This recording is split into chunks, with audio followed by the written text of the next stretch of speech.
The reenactments, the celebration of the Battle of New Orleans on January 8th here in St. Bernard, every year is a big event, not only for Louisiana, for the visitors that come to see it.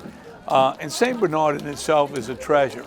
Being so close to New Orleans, having so much rich history, and now with the addition of the river boats heading upriver, to be able to have those boats stop and dock and see the battlefield and some of the great treasures of St. Bernard is going to be really special. So it's a great time of the year to celebrate the Battle of New Orleans and to highlight the importance of St. Bernard and all the rich history here.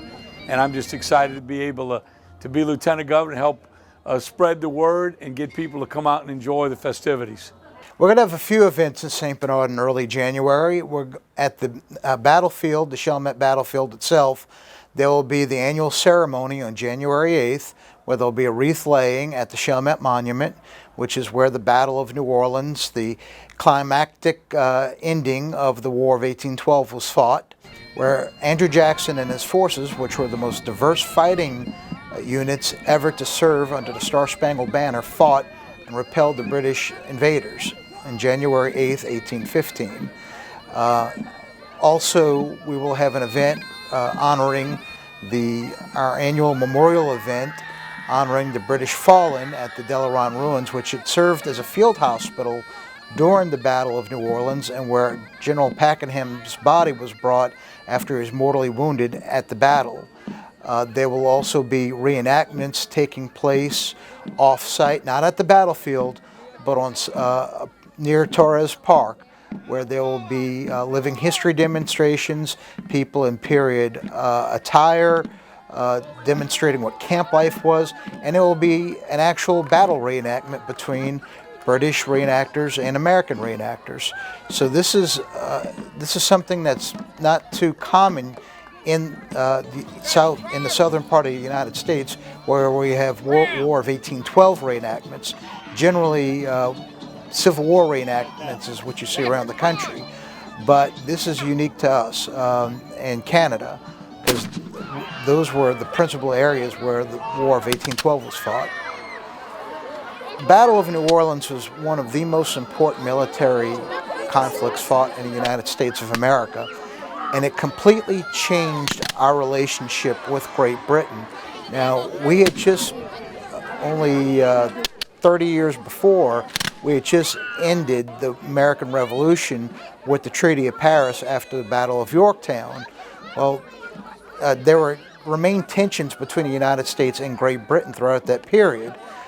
During the War of 1812, you had prior to the War of 1812, you had constant British harassment on the frontier by encouraging attacks by Native American tribes on American settlers.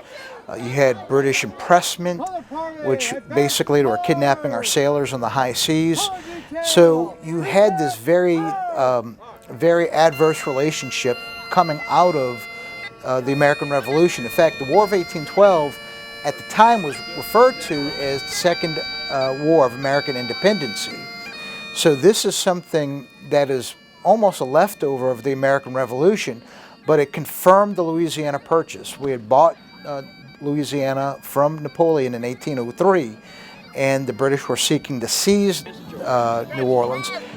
Also, with the entire Gulf Coast campaign, you had Andrew Jackson successfully attack Mobile and Pensacola throughout that area. So the ramifications of the Battle of New Orleans were, even though it was fought after the Treaty of Ghent was signed, but not ratified by either Britain or the United States. So you had, this battle was important in the way the battle was fought. The outcome was so overwhelmingly decisive on the American side. The United States suffered very few casualties. The British were pretty much massacred. And it was such a shock, it was considered the biggest British military defeat up until the fall of Singapore in the Second World War. So this completely transformed our relationship with Great Britain to a point where they no longer felt comfortable harassing us, but they had to respect us as a sovereign power. On Friday and Saturday, there'll be reenactments at the site just north of Torres Park, and they will see people from around the country attired in period costume, reenacting what camp life was, showing how cooking was done back then, doing demonstrations on rifle drills. But there will also be a reenactment. There will be opposing forces lined up demonstrating what part of the Battle of New Orleans was like. And that's something very unique to our state. When I was a child, I really didn't have the full education of my Canary descent, and knowing that my family's history here in St. Bernard Parish. So it's so important for all of our children in all of our schools to know who they are. It's our culture, it's our heritage. When they go fishing, you know, that their family more than likely has been doing that for hundreds of years here. So it's so important in any community, I think, to know who you are, where you came from. And we have such a rich history being next to one of the most exciting cities and one of the most historical cities in the country, or in the world really, and to be connected to that, to the Louisiana Purchase, to all of the Canary Islanders coming over here, and all of the different things surrounding the Battle of 1812, the Filipinos who came here, you know, this is where they came first, from what I understand in my education. I didn't know that when I was a child. So I think it's something that ought to be taught in all of our schools. We have people here in St. Bernard Parish that we need to make sure in our administration that we keep around. You know, Bill Highland, Mike Baham, Katie Tomasio. They do a great job in bringing all of this history and culture to life for our children. So I think it's entertaining for them, but I think it's very important that we know who we are, so we know where we're going. Okay, so our group, the Friends of the Battle of New Orleans, is formed with a bunch of local reenactors and historians who like to present the story of the Battle of New Orleans and the role that it played in our nation's history. So each year on the anniversary of the battle, or the nearest weekend, because it's a weekend event, we get together with ourselves and friends and reenactors from throughout the country and Canada to present a reenactment, a living history presentation to educate the general public and our local citizens about this important role that the battle played. So when you come out, you will see military encampments in tents. People camp out, cold and wet. They got the fire out.